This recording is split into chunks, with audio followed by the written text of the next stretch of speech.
alcohol gave me a sense of hopelessness in the end. I think I felt hopeless. From when I was self-medicating, when I went to hospital, I was hopeless, helpless, and depressed. I remember my daughter coming into hospital. I knew I couldn't leave. All I wanted to do was leave the hospital with her. I knew I couldn't. Couldn't even get out of bed. Couldn't make a graduation. I thought I was going to die. That's how hopeless it was. And then as time went on, I moved back with my parents, elderly parents. My father wasn't very well. Just felt useless, depressed. It took everything from me, alcohol, everything. And I remember the first Christmas I had when I was really ill. My parents had been in the hospital, got discharged in the middle of December. I knew I had another hospital appointment in early January. So I'd been seriously ill. Well, I was seriously ill. 2019, I was close to death. And she came up, I was very emotional, came up with her partner and the dog. And I sat there, I could hardly eat Christmas. I thought I'm never going to see her again. Never going to have another Christmas. Never. And when she left, I was in floods of tears and stuff.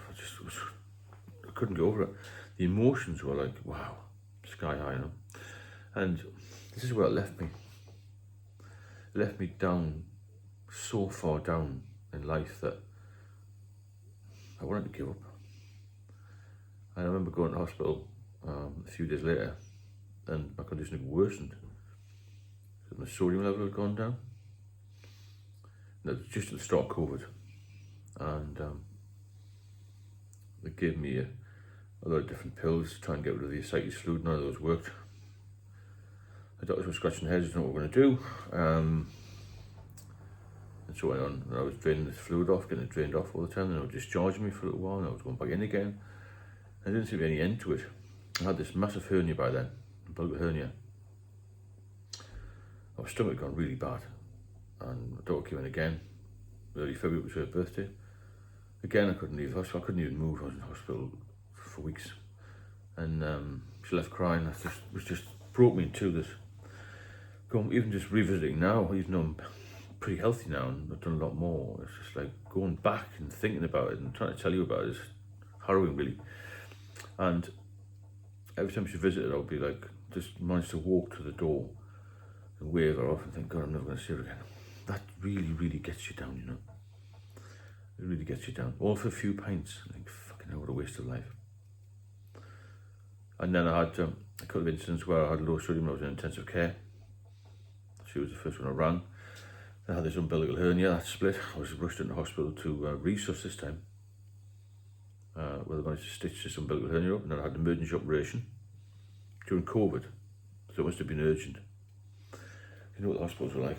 And it's hard to tell this story really, but I felt completely dejected, hopeless, helpless, powerless in a way that I couldn't do anything about this.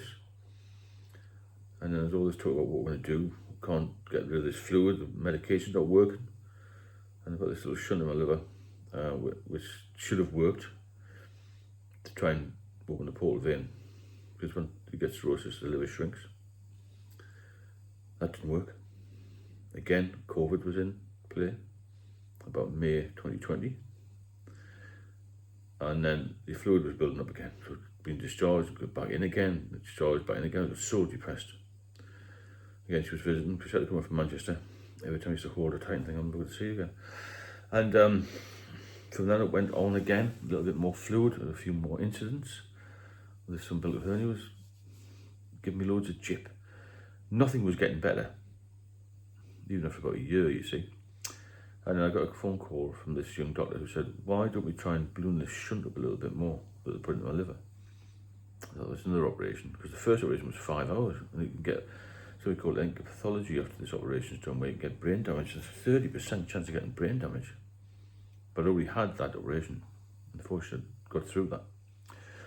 So I said, we'll go in again, but this time it wasn't under general, it was just in local anaesthetic. And they ballooned the shunt up a little bit. I was still getting this fluid, and eventually it settled down. By miracle, it settled down. about a year or so later. And my father passed away in July 2021. I was getting marginally better. I was still about 10 stone then, man. I hadn't been eating properly for years. I thought I could get myself to some sort of strength so I can actually walk into church, because in that time I'd been in a wheelchair, basically just using stair lifts. And that's what the doctor said, well, just try and walk a little bit more. I was going to see the specialist about every 3 weeks at that time. So you're looking a little bit better, but you've still got a long way to go. Even with this operation that they put the shunt in the liver, still wasn't going well. And all through that time, from the 2019, before 2019, even when I was self-medicating with alcohol, I just felt as if my life was slipping away. And it was the worst feeling I've ever felt in my life. You have no control over it. And the feeling of being vulnerable.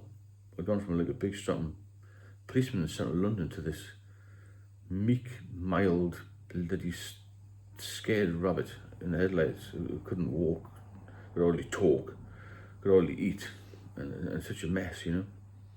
I started to eat a little bit more and started to pull myself through a little bit more, and it was really, really hard. I never had any thoughts about going back to drink, mind. It was just purely to try and get myself to a decent level of health. And I sort of pulled through it, didn't I? By the end of 2021, I was out of the wheelchair and I was walking a little bit. 10 yards first day, 5 yards, whatever it was. Do a little bit more, do a little bit more, do a little more. I was still going to the hospital every 2 weeks for checks. Sometimes I had the overnight stay and do more checks on the blood and this sort of thing. And then I just suddenly felt it's like, wow, I've got to pull myself around here. And I managed to do it just mentally, just focusing on eating a lot and trying to get my diet right and all this sort of thing. And eventually moved back to my own flat and I got a little bit better. And I still couldn't travel in public transport or anything. I was still too weak, still too anxious and all. And a few months later, I managed to get myself down to Manchester, which was a massive thing for me. Just getting on a train on my own. I went for this lovely meal with my daughter on top of this, I think it was a Hilton Hotel, like a private chef and all that. It was so emotional just to be out and about again and away from this feeling of being trapped and dying. That's what it was. I was dying. And I managed to turn it around by a miracle. I don't know what happened, but even when I see this specialist now, twice a year, even she says, you know, now she'll say, if somebody told me in October 2019 when you went into this hospital, or brought into this hospital, carried into the hospital by 2 paramedics more or less, that you would get to this level of health, even I would have questioned myself, or questioned that probability. So you can do it, even if you need a miracle, but you've got to be strong in here. A lot of stopping alcohol and sort of getting yourself pulled together, as it were, is in the head. If you get your head right, your body will be right. If you need any help with this, get in touch with me. I'll put the links in the description. I'm sorry it's an emotional post, but I had to get it off my chest because my daughter's just been up this weekend and everything's totally different now. She's engaged, been married, she's got a young baby. But he's not that young, he's 15 years old. But and everything's good. And I've got a new partner, my life's sweet as a nut. So it can go wrong. If you're strong enough, brave enough, and you need some help, or need help from the specialists, then you can get there. And on a more cheery note, I will see you at 9 o'clock in the live tonight. Be positive, it'll get you through. Any questions, get in touch with me, and I'll try and sort you out. Take it easy.